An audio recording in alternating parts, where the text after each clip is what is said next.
Bueno, y ahora vamos a empezar con la última parte de la clase, ¿sí?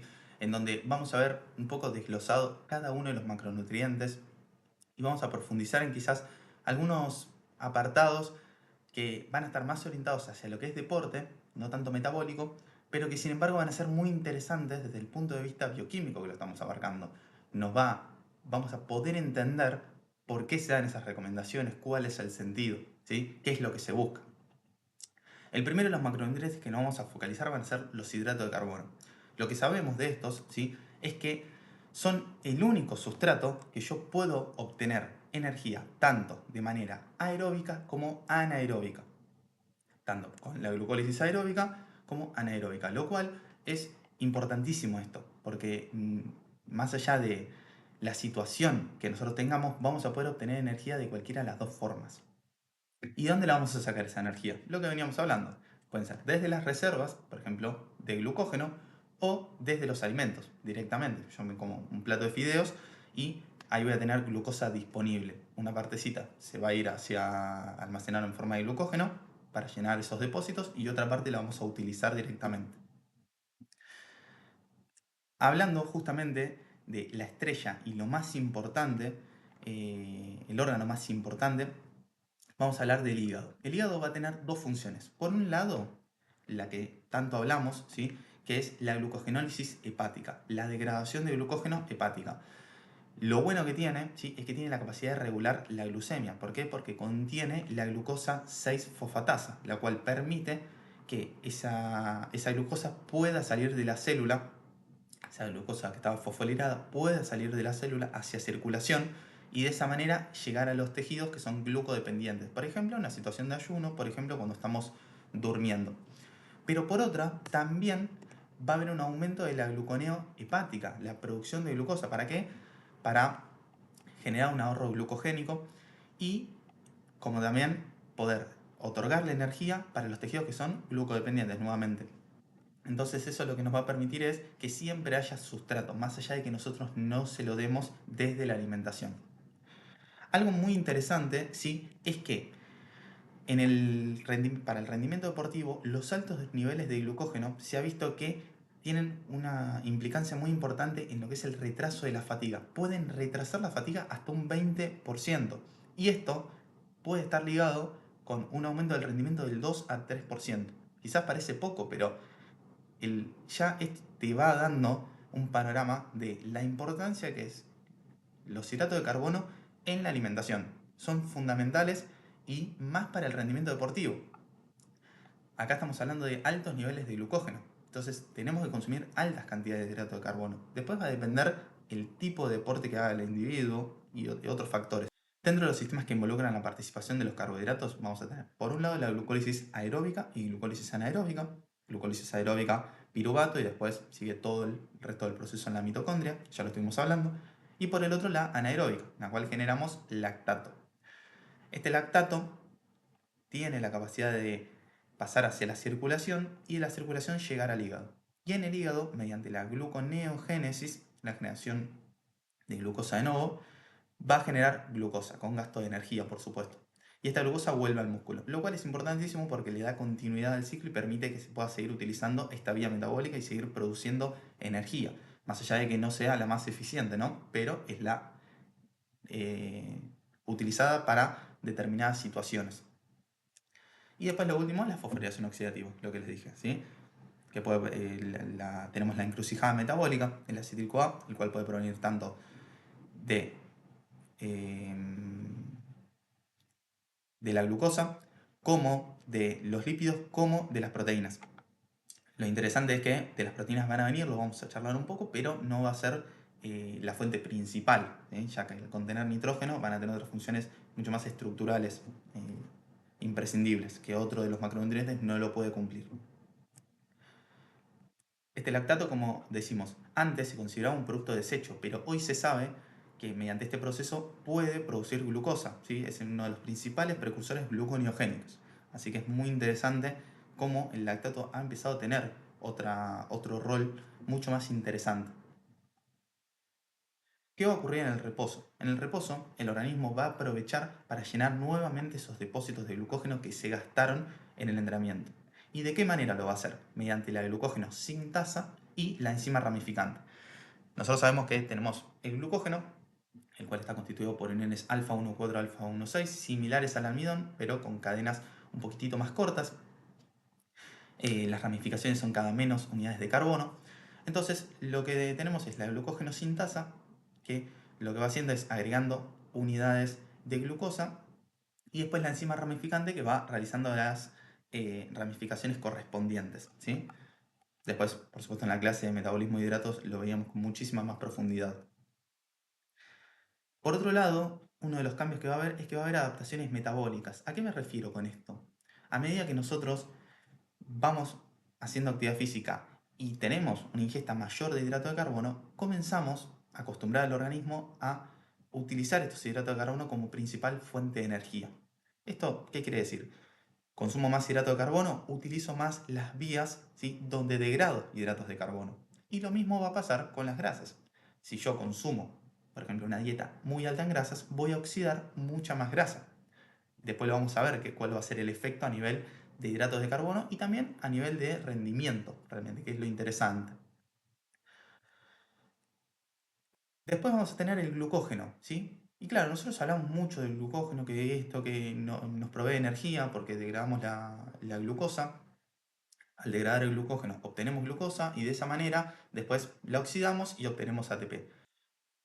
Hels y colaboradores lo que evidenciaron mediante un estudio es que pusieron un grupo en el cual le daban hidratos de carbono durante 4 horas después del ejercicio en comparación con los que solamente consumían agua. Y lo que vieron es que los bajos niveles de glucógeno suprimen la liberación de calcio del retículo sarcoplasmático. El retículo sarcoplasmático era el que concentraba y liberaba el calcio para promover después la contracción muscular. Entonces, tener poco glucógeno me va a afectar la liberación de calcio, entonces voy a tener menos fuerza de contracción muscular. Y esto va a afectar, por supuesto, al rendimiento deportivo, menor potencia va a haber. Entonces, es muy interesante como el glucógeno no solamente tiene la función energética, sino también en la liberación de calcio indirectamente. Y después vamos a tener qué pasa con las dietas bajas en hidratos de carbono, los que le dije recién. ¿Qué es lo interesante? Que por una cuestión lógica, si yo consumo menos hidratos de carbono, las vías metabólicas van a degradar también menos hidratos de carbono y van a predominar las de otro tipo de macronutrientes. Entonces, ¿qué es lo que se vio? Si yo consumo poco hidrato de carbono, voy a tener menos glucólisis, lógicamente. Y si tengo menos glucólisis, voy a tener menos generación de lactato después del ejercicio. Entonces, es una cuestión de adaptación, por eso es tan interesante este concepto. El organismo se va a adaptar a usar cualquiera de los dos. Ahora, el rendimiento quizás no va a ser igual o no va a ser el máximo que se puede. Yo puedo consumir, por ejemplo, solamente proteínas y que esas proteínas después tengan un rol energético, pero no va a ser lo ideal. Que se pueda no significa que sea lo ideal. Vamos a hablar un poquito de lo que son las recomendaciones de los hidratos de carbono. Tenemos que tener en cuenta tres factores, las 3T se dice. El tipo de hidrato de carbono, el tiempo en el que se consume y la cantidad total de hidrato de carbono. Tiempo, tipo y total de hidrato de carbono. Esto es muy interesante, ¿sí? Vamos a hablar de según la actividad, según la intensidad y según la cantidad de hidrato de carbono. En base a la actividad, si es por ejemplo de baja intensidad, podemos hablar, no sé, por ejemplo, salir a caminar, puede llegar a ser, ¿sí?, un trote muy suave, con una intensidad de duración moderada, baja, vamos a tener una cantidad de hidrato de carbono de 3 a 5 gramos por kilogramo de peso. Estamos hablando de una persona de 70 kilos, más o menos entre 210 y 350 gramos de hidrato de carbono, solamente de eso. Pero pongámonos en un caso más interesante, por ejemplo, una persona que tiene una actividad física intensa, ¿sí?, moderada a alta de 1 a 3 horas. Les puedo poner el ejemplo de una persona que corre 21 kilómetros. Más o menos hace en 1 hora y media, ¿sí? Puede ser 2 horas, depende, ¿sí?, del ritmo. Lo interesante es, fíjense la cantidad de hidrato de carbono que consume. 6 a 8 gramos por kilogramo de peso. Una persona de, pongamos, 80 kilos, tendría que consumir 8 por 6, 480 gramos de hidrato de carbono a 640 gramos de hidrato de carbono. Lo cual más o menos equivale a 2000 y pico de kilocalorías solo de hidrato de carbono. Va a parecer una locura, pero es lo ideal para promover un rendimiento deportivo óptimo. Acá no estamos pensando únicamente en salud, estamos pensando en exprimir al máximo ese rendimiento. Entonces, las cantidades que vamos a necesitar van a ser muchísimo más altas de lo habitual. Nosotros en la carrera estamos acostumbrados a hacer planes de 1500, 2000 kilocalorías totales, y acá estamos hablando de 2000 y pico de calorías solamente de hidratos de carbono, eso sumarle las proteínas y las grasas. Así que es una barbaridad la diferencia de la necesidad energética para estos deportes. Hablando un poquito de los requerimientos, lo que nosotros tenemos que diferenciar es si ese requerimiento es previo al esfuerzo, durante o posterior al esfuerzo, ¿sí? Previo al esfuerzo, ¿qué es lo que siempre se ha dicho? Bueno, antes de hacer actividad física tenés que consumir hidratos de carbono de rápida absorción para tener energía rápida. Pero claro, lo que se vio, ¿sí? Si vos consumís hidratos de carbono simple, como pueden ser frutas, ¿sí? Leche, o pueden ser el pan en sí es un carbohidrato complejo, pero de rápida absorción. Es complejo porque contiene almidón, pero se absorbe muy rápido. Lo que se vio es que esto lo que terminaba generando era una hiperglucemia y posteriormente una hipoglucemia, ¿sí? Entonces se veía que las personas, por ejemplo, si lo consumían 1 o 2 horas antes, capaz después, en el momento de la actividad, estaban más decaídos, ¿sí? Por esta bajada tan abrupta en los niveles de glucosa sanguínea. Entonces, ¿cuál parecía ser la solución? Listo, hay que consumir hidrato de carbono con menor índice glucémico, o sea que la curva de glucemia en el momento de la ingesta no sea tan pronunciada, sino un poquito más estable, ¿sí? Con índice glucémico más bajo, fíjense, vos consumís un hidrato de carbono y la glucemia sube, pero mucho menos que consumir un hidrato de carbono simple. Eso parecía ser la solución. Hoy realmente lo que se hace es se individualiza. Como todo en sí en la nutrición, pero en el deporte todavía más específico, hay que individualizar según casos. Después lo vamos a ver, por ejemplo, con las proteínas, cómo va a depender mucho de cada persona. Eso es lo más importante. Entonces acá también se hace lo mismo. Quizás la persona rinde súper bien consumiendo hidrato de carbono simple 2 horas antes y no le afecta. Y otro quizás mucho mejor con uno complejo.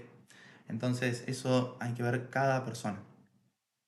Después vamos a tener acá esto. Dentro de los hidratos de carbono vamos a tener los que son más de utilización rápida, como son monosacáridos y disacáridos. Y después de utilización lenta, los que son oligosacáridos, como la maltodextrina, que proviene de la hidrólisis parcial del almidón, o el almidón, compuesto por amilosa y amilopectina. Después vamos a tener que durante el esfuerzo hay algunos que recomiendan consumir hidrato de carbono y otros que no. A ver, ¿de qué va a depender esto? ¿Sí? De la actividad física. Si la actividad dura menos de 60 minutos, no se recomienda consumir hidrato de carbono, excepto que la actividad sea de muy alta intensidad. Ahí sí.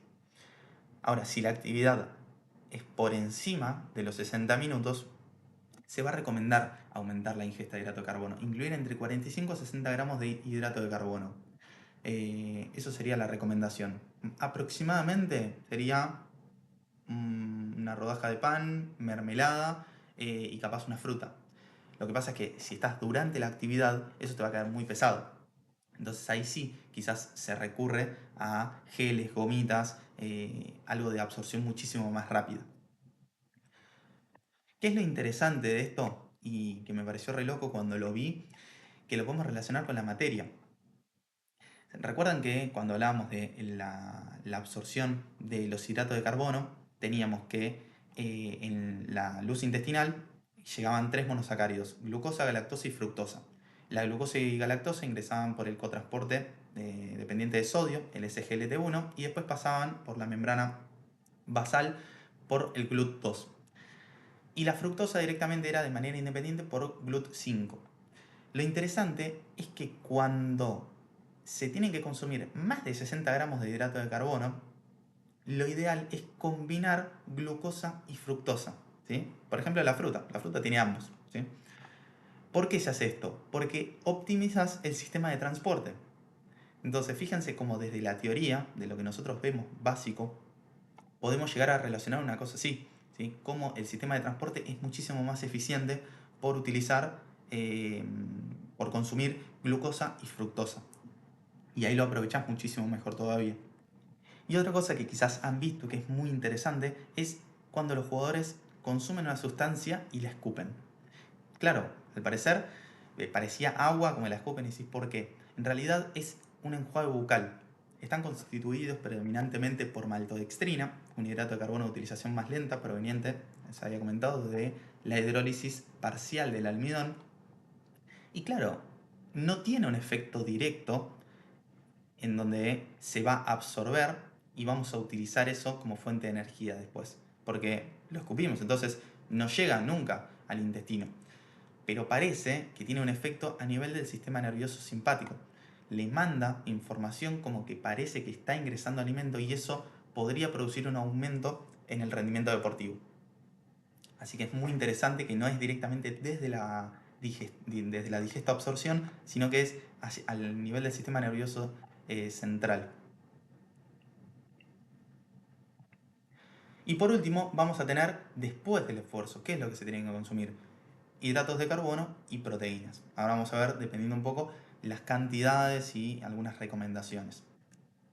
Previo al esfuerzo, depende el tiempo hasta la llegada del evento. Si son 3 o 4 horas antes, se recomienda una comida completa, ¿sí? Por ejemplo, hidratos de carbono simple, con aceite de oliva, pues se calcula 1 o 2 gramos por kilogramo de peso. Después, ya si estamos, por ejemplo, más cerca, 2 a 3 horas, se recomienda una comida, pero un poco menos copiosa, menos cantidad. Pero fíjense, frutas, granola, avena, todos alimentos con bastante contenido de fibra. ¿Por qué? Que tienen menor índice glucémico. La fibra disminuye el índice glucémico. Hace que la curva de glucemia no sea tan pronunciada después de su absorción. 1 o 2 horas antes ya a un alimento blandito o líquido directamente, como puede ser una bebida deportiva, una banana. Y cada vez menos cantidad. A medida que nos vamos acercando al evento, va disminuyendo la cantidad y la complejidad también. Cada vez menos cantidad y de absorción cada vez más rápido. Y menos de 1 hora, directamente un snack, algo muy rápido, como pueden ser los geles o gomitas. Durante el esfuerzo, esto que hablábamos, si es menos de 60 minutos no se recomienda nada, o puede ser un enjuague bucal o pequeñas cantidades según intensidad. Si era muy alto, un poquitito se puede. Ya cuando pasamos la hora, ahí sí, 45, 60 gramos de hidratos de carbono. Y si pasamos esto, fíjense, el cotransporte múltiple. Utilizar tanto la relación de glucosa y fructosa 2:1. ¿Para qué? Para aumentar la asimilación, que sea mucho más eficiente ese ingreso de hidratos de carbono. Y posterior al esfuerzo, vamos a tener la recarga de hidratos de carbono. Cuando nosotros hacemos una actividad, las reservas de glucógeno aproximadamente llevan hasta 24 horas en poder volver a llenarse. Entonces vamos a tener por un lado una recarga de hidratos de carbono que es inmediata y otra que es más tardía. En la inmediata lo que se recomienda es en situaciones menores de 8 horas de recuperación al esfuerzo. O sea, si yo por ejemplo tengo que hacer actividad física a la tarde nuevamente, tengo una doble jornada, entreno a la mañana, entreno a la tarde, consumir 1 a 1,2 gramos por kilogramo de peso durante las 4 primeras horas. O sea, tiene que ser bastante rápida la comida para poder replecionar esos depósitos de glucógeno y de esa manera poder rendir a la tarde. Y después tenemos la convencional, por ejemplo, un día para el otro, en donde fíjense cómo aumentan las cantidades. 5 a 10 gramos por kilogramo de peso. Posterior a esfuerzo siempre depende de la disciplina. O sea, ¿qué les quiero mostrar con esto? A mí no me interesa que ustedes se sepan el valor de cada una de las cosas, y si no es, a medida que que me acerco al evento, disminuyo la cantidad de hidratos de carbono y cuanto más lejos tengo el próximo evento, lo aumento. Porque si por ejemplo es al otro día, puedo consumir más. ¿Para qué? Para llenar nuevamente esos depósitos de glucógeno. Si es cerquita, intento recargarlos rápidamente, con poquita cantidad. Después vamos a hablar de las proteínas. Las proteínas, como sabemos, están conformadas tienen un carbono, un grupo amino, un grupo carboxilo, un hidrógeno y después Un R que dependía del aminoácido, era el que se iba a unir. Vamos a tener dos tipos de proteínas, las proteínas que son fibrilares y las globulares. Las fibrilares van a tener una función más de sostén, por ejemplo, podemos hablar del colágeno o la miosina, como habíamos visto, y después proteínas globulares, en donde van a tener quizás más funciones hormonales, van a estar más enrolladas. Dentro de las funciones de las proteínas vamos a tener un montón, ¿sí? Funciones estructurales, colágeno, elastina. Después podemos tener a nivel hormonal, liberación de insulina, glucagón, calcitonina. Después también tienen funciones de reserva, porque yo al fin y al cabo puedo romper ese músculo mediante proteólisis y después utilizar esos sustratos para la generación de energía. Ahora lo vamos a ver. Pero también es fuente de reserva, por ejemplo, de transferrina. Después vamos a tener, en cuanto a actividad enzimática, actúan como catalizadores, acelerando las reacciones químicas para que sean acordes al ritmo de vida. Después pueden tener funciones defensivas, por ejemplo las inmunoglobulinas, proteínas de transporte también como la hemoglobina y la mioglobina dentro del músculo. Así que van a tener muchísimas funciones las proteínas. Las proteínas sabemos que están compuestas por aminoácidos y vamos a tener distintos tipos de aminoácidos. Vamos a tener 20 aproximadamente. Y vamos a tener aminoácidos que son glucogénicos y aminoácidos que son cetogénicos o glucocetogénicos. Lo interesante de esto es que va a haber algunos aminoácidos como la alanina, la glicina, la serina, que tienen la capacidad de transformarse en piruvato. ¿Sí? Estos son aminoácidos glucogénicos. ¿Y qué es lo interesante? Que a partir de la degradación de estos aminoácidos yo puedo obtener energía. ¿Por qué?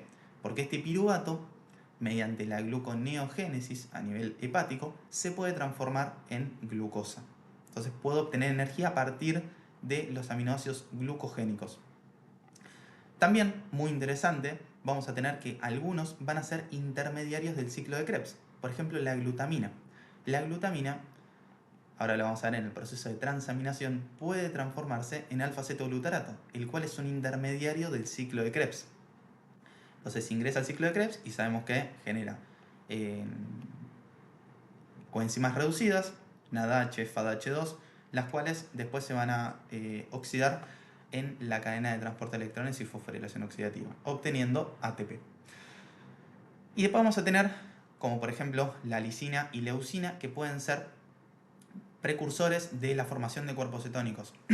¿Por qué? Porque dan lugar a la formación de acetil-CoA y dependiendo del entorno metabólico, en situaciones en las cuales el oxaloacetato esté yendo mucho hacia la gluconeo y haya escasez en el ciclo de Krebs, se va a empezar a acumular a nivel mitocondrial esta acetil-CoA. Y sabemos que la acumulación de acetil-CoA lleva a la formación de cuerpos cetónicos.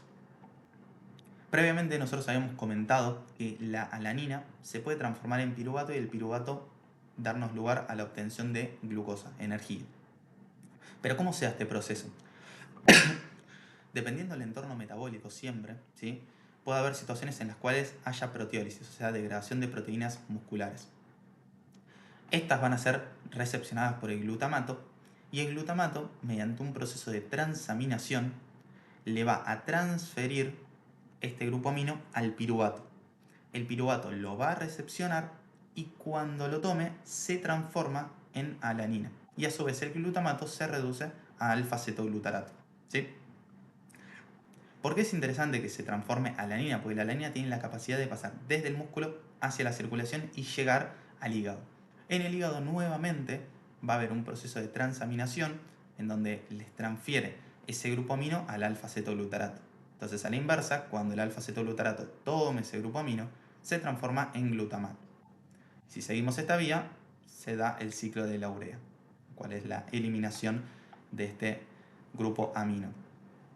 Y por otro lado, vamos a tener que la alanina, al perderlo, se transformó en piruvato. Y este piruvato, por medio de la gluconeo, obtenemos glucosa nuevamente. Y esa glucosa pasa a la circulación y llega al músculo. Y ahí se repite constantemente el proceso. Por supuesto que a medida que se va repitiendo cada vez más, vamos degradando cada vez más músculo. Por eso la importancia de consumir buena cantidad de hidratos de carbono, como habíamos visto antes, porque no es un proceso eficiente. Que yo pierda músculo no va a ser beneficioso. Entonces, Por eso, mejor consumir directamente glucosa y de esa manera obtener la energía. No tener que ir con todo este proceso.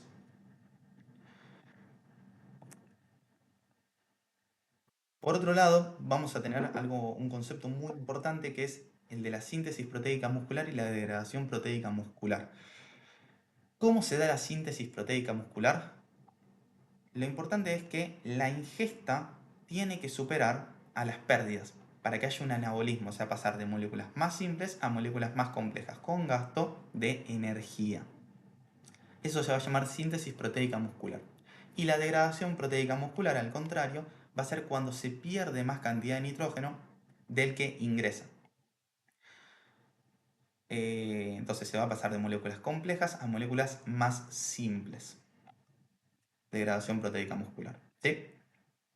Algo que me pareció muy interesante cuando estaba preparando la clase es que, claro, uno lo que piensa es, yo consumo proteínas, por ejemplo, voy al gimnasio, consumo proteínas y esa proteína va al músculo, pero no. O sea, realmente es tremendo cómo, por ejemplo, de los 20 gramos de una proteína ingerida, podemos hablar de una whey protein, por ejemplo, ¿sí? Proteína de leche, el 50% antes de que llegue a circulación va a ser tomada por distintos órganos, ¿sí? Por el hígado, por el intestino, y se la van a quedar ellos. ¿Por qué? Porque la función de la proteína es mucho más que muscular, como habíamos visto.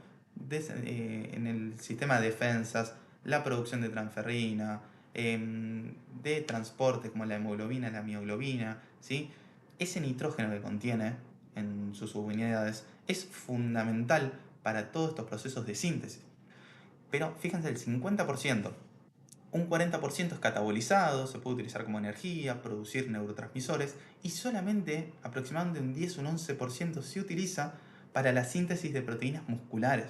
Entonces fíjense qué interesante lo poco que utiliza para sintetizar esas proteínas musculares.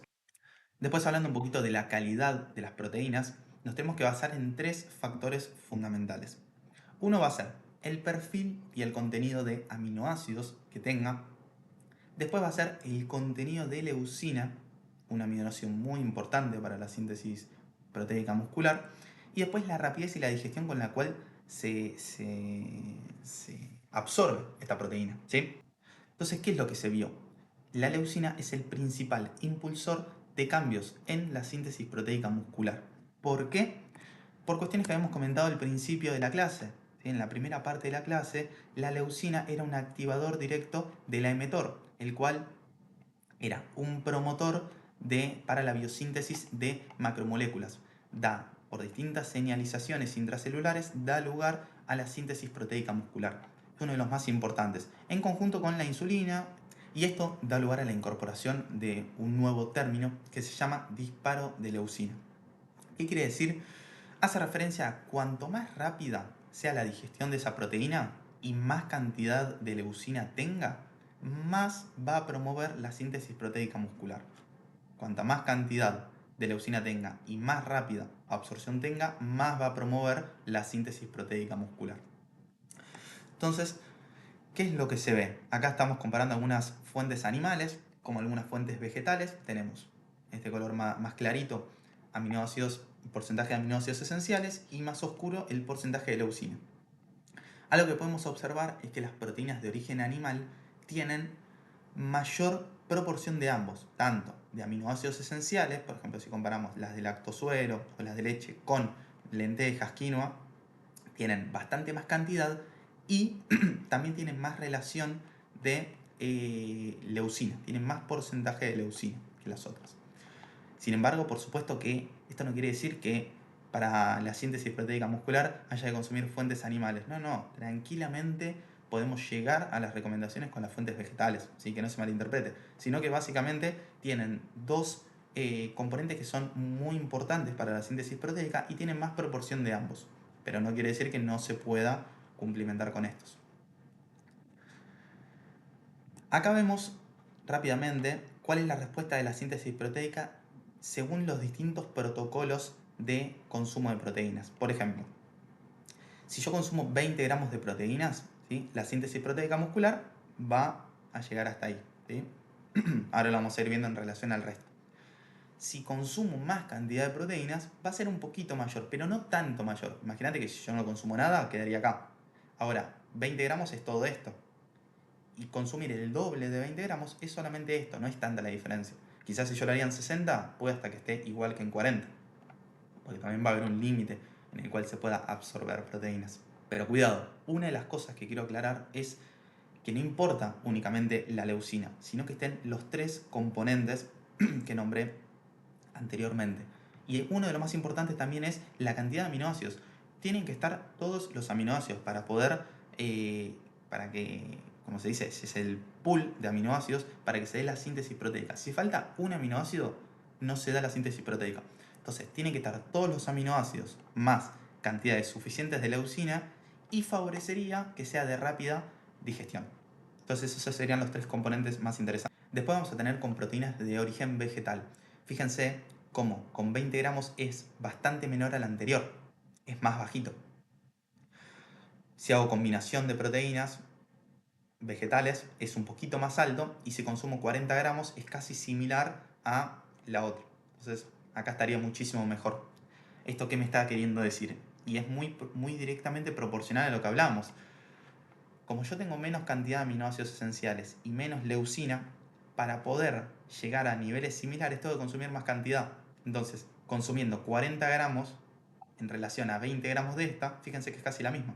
Entonces compenso consumiendo un poquito más de fuentes vegetales que en esta. Después tenemos proteínas de más lenta absorción, ahora lo vamos a ver. De más lenta absorción van a ser, por ejemplo, la caseína, en donde dan un efecto más prolongado, a diferencia de estas, en la síntesis proteica. Más tiempo, por ejemplo, durante la noche podría ser una buena estrategia. Y después esta última, que básicamente son 20 gramos de proteína, 20 gramos de proteína rica en micronutrientes, como es menor pero también más extendida en el tiempo. Y después otra con más mixtos y tanto vegetales como de proteínas animales. Vamos a tener tipos de proteínas animales. Vamos a tener por un lado lo que son las proteínas de origen animal. Tienen un mayor porcentaje de aminoácidos esenciales. Entonces eso promueve mayor síntesis proteica muscular. Ahora vamos a ver que no todas las proteínas animales son iguales. ¿Sí? Después vamos a tener la caseína. La caseína es un tipo de proteína proveniente de los lácteos. Dentro de los lácteos vamos a tener las proteínas de suero y las proteínas de caseína. Las proteínas de caseína son de absorción un poco más lenta. Entonces, ¿qué es lo que hace? Menor elevación de la síntesis proteica, pero más prolongada en el tiempo. Esta es la caseína. Más prolongada en el tiempo, ¿sí? Y menor síntesis proteica que estas, que ahora vamos a ver que son las de suero, justamente. Lo cual podría ser interesante, por ejemplo, a la noche, ¿sí? Si yo quiero extender la síntesis proteica, por la noche podría ser una gran estrategia el consumo de lácteos, en este caso de caseína, ¿sí? Pero proveniente de lácteos. Y después vamos a tener las de suero, son las proteínas de absorción más rápida. Fíjense que son las que más aumentan la síntesis proteica de manera repentina.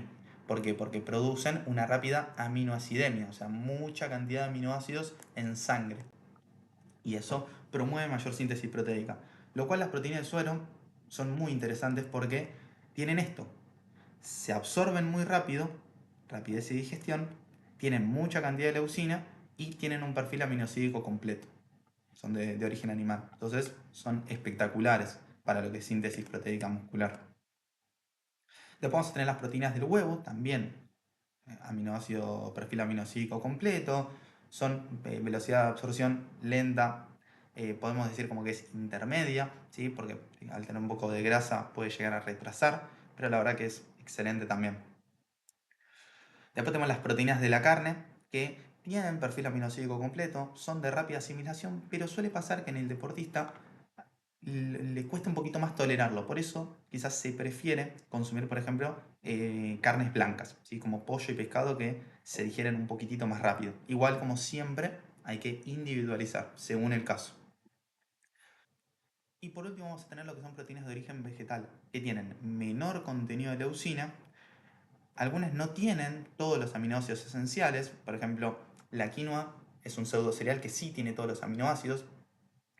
Son de absorción más lenta debido al alto contenido de fibra que tienen.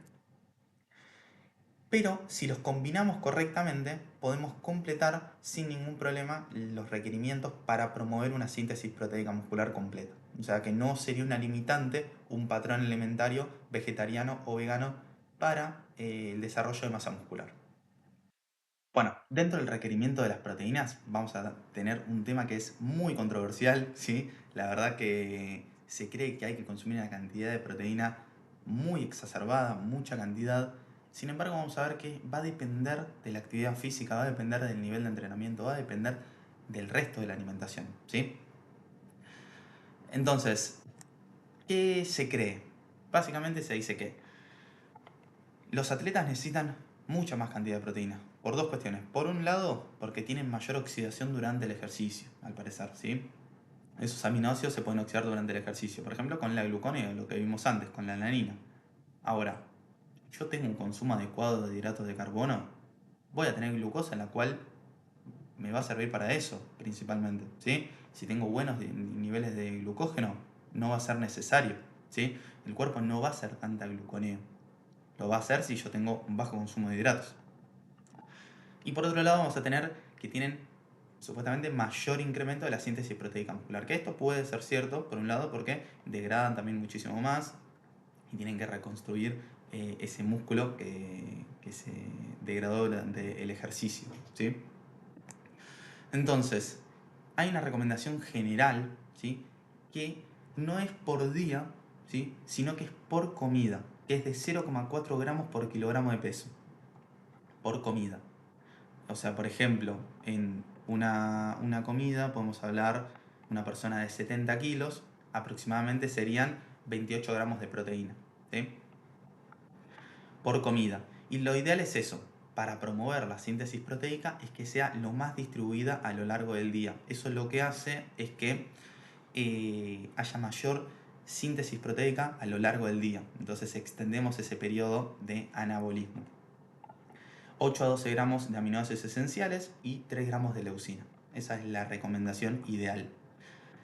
Ahora, este estudio muy interesante de Mortons y colaboradores en 2018, lo que demostraron es que en personas que son físicamente activas, la recomendación de IOM, ¿sí?, podría quedar baja, ¿sí? Debería ser mayor.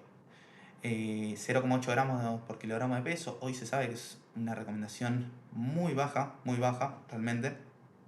Es hasta en pacientes renales se da valores más altos, donde hay una limitación en la ingesta de proteínas, y sin embargo se manejan estos valores o más altos también. Entonces, para lo que es una persona sana, es poca cantidad. Esta recomendación, si nosotros la pasamos, por ejemplo, a 4 comidas por día, estamos hablando de 1,6 gramos, el doble, ¿sí? Es mucha la diferencia. Entonces, ¿cuál es la cuestión? Cuando nosotros hacemos actividad física, tenemos que a lo largo del día promover mayor síntesis proteica que degradación proteica. ¿Y cómo lo hacemos eso? Con la reposición mediante la alimentación.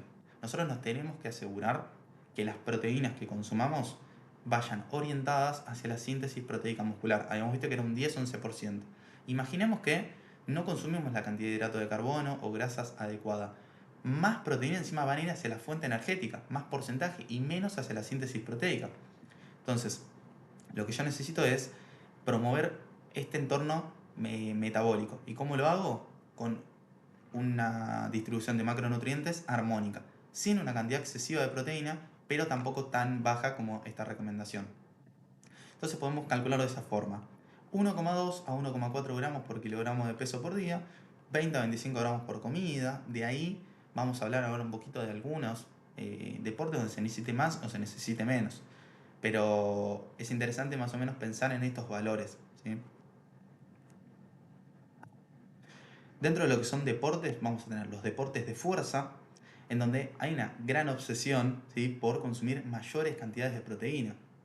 Y lo que se vio, ¿sí?, algo real, es que a mayor consumo de proteínas, mayor síntesis proteica, y eso promueve mayor hipertrofia, ¿sí?, mayor ganancia de masa muscular.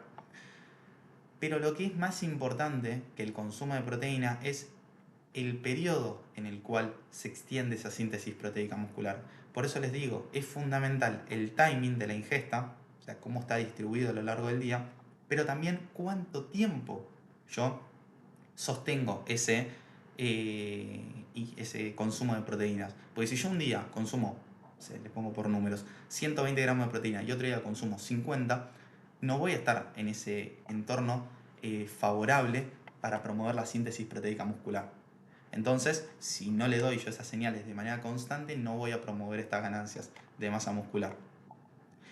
Y la International Society of Sport Nutrition lo que recomienda, ¿sí?, desde 2017 es un aporte de 1,4 a 2. Fíjense, mucho más alto del que hablábamos acá.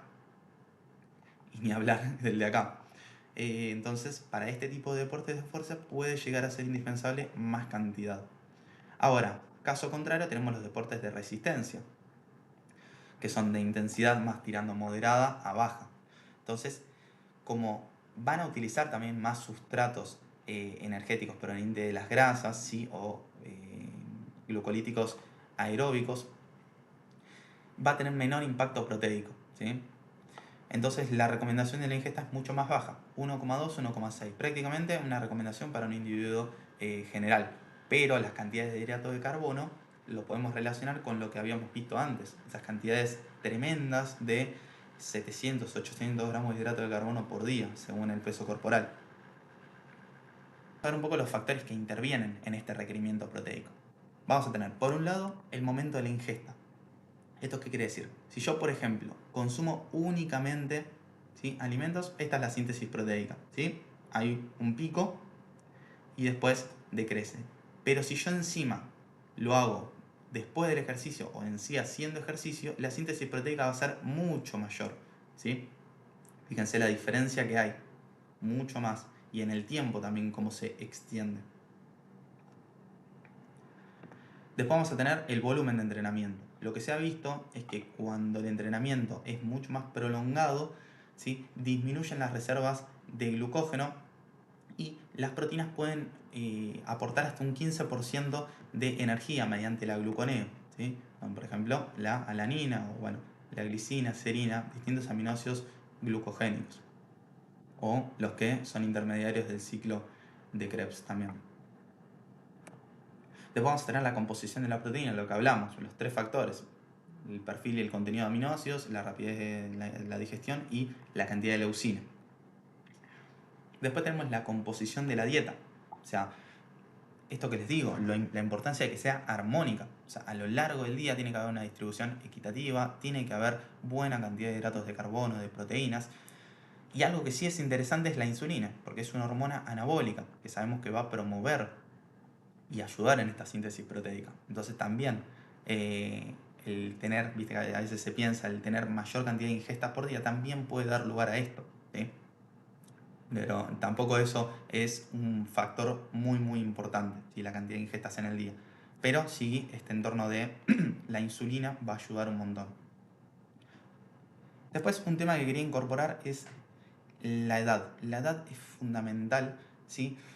Hoy estamos en una pandemia ya de sarcopenia. ¿Qué es la sarcopenia? Es la pérdida de fuerza más la pérdida de masa muscular. La misma se diagnostica en primera instancia con la pérdida de fuerza, ya es una sospecha de sarcopenia, y ya cuando se mide,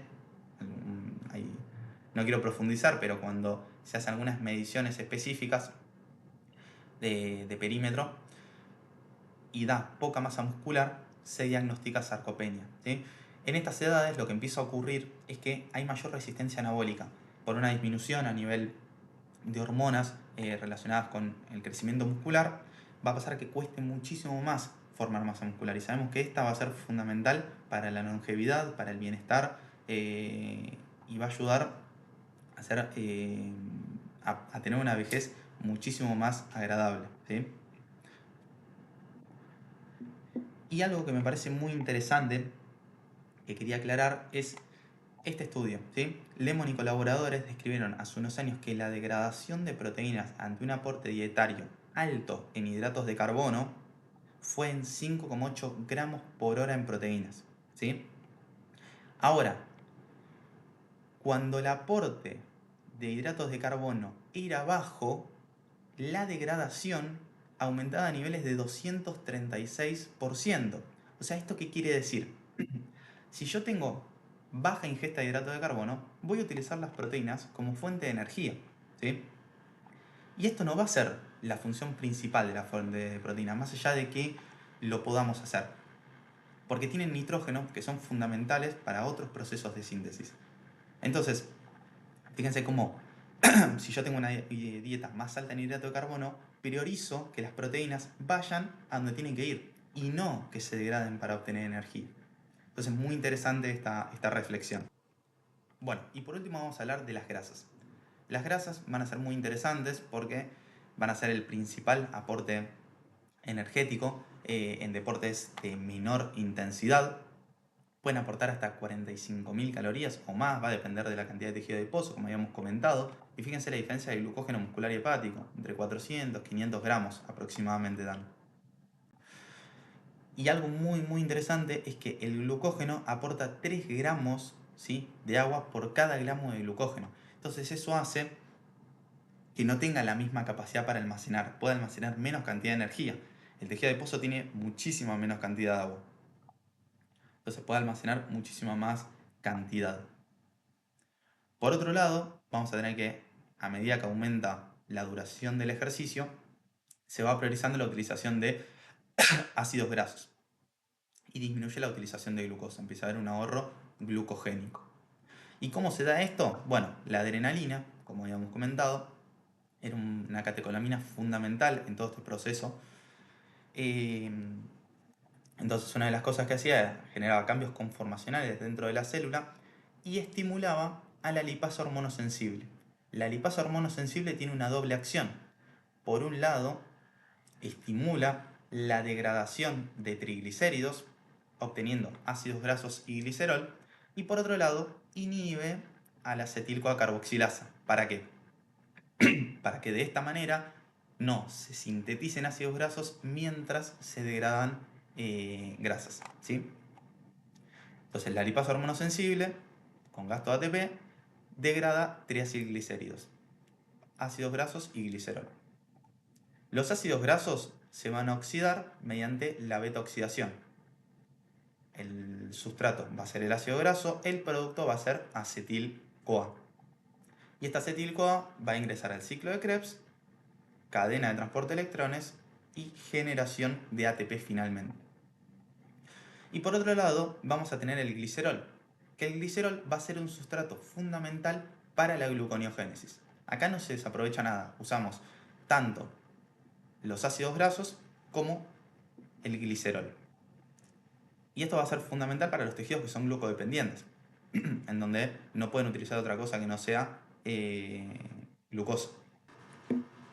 Algo que venimos viendo a lo largo de la clase es que a medida que aumenta la utilización de oxígeno, aumenta la utilización de hidratos de carbono. ¿Por qué?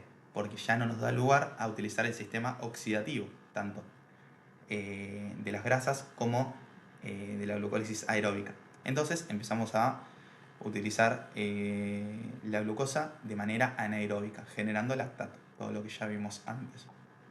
Y cuando la intensidad va disminuyendo, se va extendiendo, empieza a aumentar cada vez más la utilización de las grasas, ¿sí?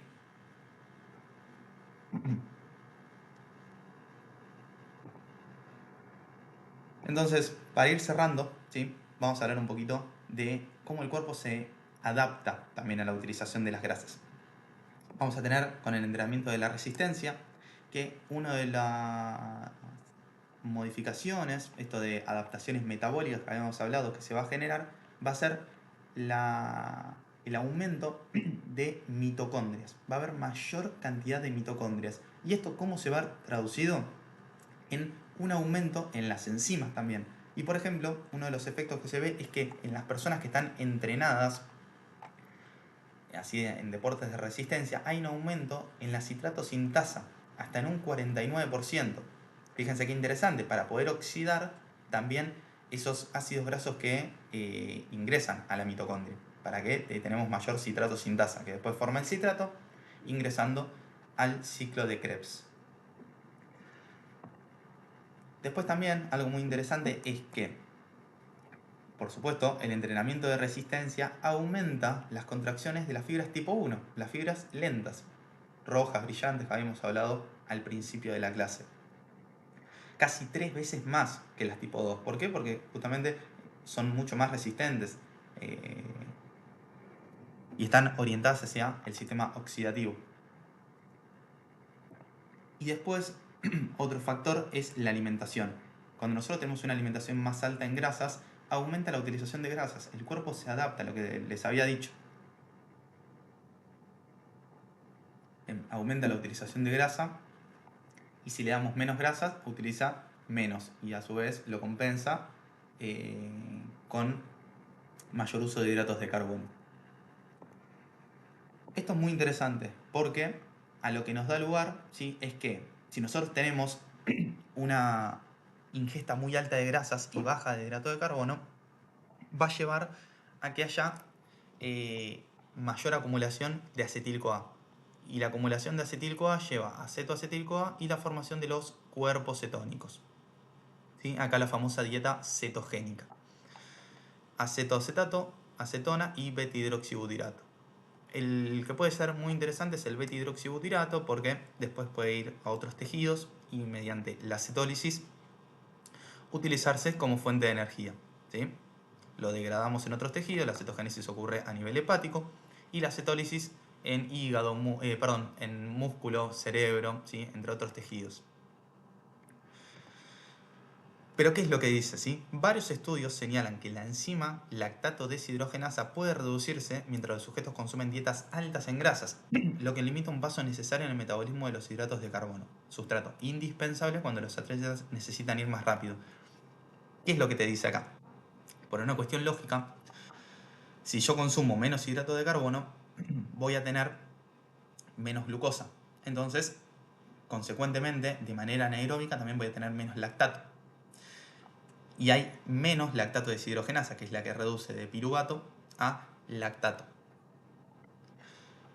¿Y qué pasa? Hay ejercicios y hay deportes en los cuales el metabolismo de los hidratos de carbono es fundamental, porque habíamos dicho que era el único sustrato que podía usar tanto en anaerobiosis como en aerobiosis. Entonces, es una gran limitante. Al fin y al cabo, que yo no le esté dando un sustrato que lo necesite para momentos anaeróbicos, me va a limitar el rendimiento. Y esto se ve con esta gran frase, ¿sí?, que dice: estar adaptado a emplear grasas como fuente de energía puede ayudar a completar largas distancias, debido a que el cuerpo es flexible en la utilización del sustrato energético, pero cuando se trata de rendimiento y velocidad, la historia parece ser diferente. Yo puedo utilizar grasa y para entrenamiento de resistencia me puede servir, ¿sí? Estoy mucho más adaptado, pero si quiero aumentar el ritmo, si quiero hacer algo que sea anaeróbico, no va a ser lo ideal, porque justamente voy a tener menos lactato deshidrogenasa, voy a tener menos acumulación de lactato, menos formación de lactato, y sabemos que el lactato no es solamente un producto de desecho, se puede reutilizar, ¿sí? Y en sí genera energía en esa glucólisis anaeróbica, que acá no lo puedes hacer, porque todo esto ocurre dentro de la mitocondria, no se puede a nivel citoplasmático. Y hablando un poquito de lo que son requerimientos de grasa, se recomienda 25-30% de la RDA, ¿sí? La verdad que esto es bastante básico.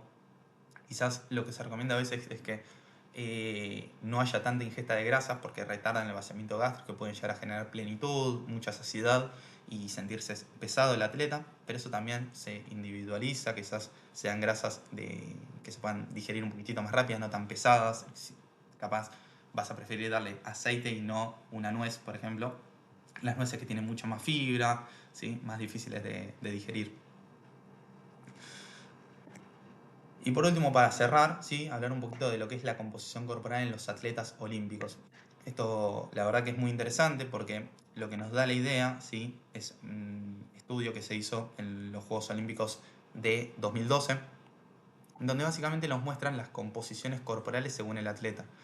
No hay una fórmula secreta, no hay un cuerpo ideal para la actividad, sino que cada cuerpo va a ser distinto según la disciplina, ¿sí?, que se tenga que realizar.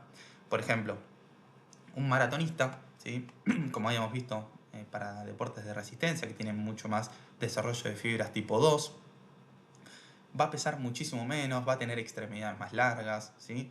A diferencia, por ejemplo, de un levantamiento de pesas, en donde necesita ser mucho más pesado para poder cargar más peso, necesita extremidades más cortas para poder hacer el recorrido, entonces le ayuda en un montón de características.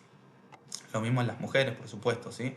En ambos géneros ocurre lo mismo. O una persona que hace lanzamiento de bala necesita muchísima más fuerza, para eso más peso.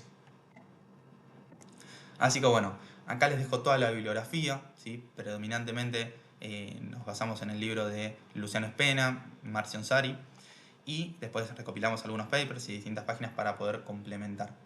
Muchísimas gracias y nos estaremos viendo más adelante.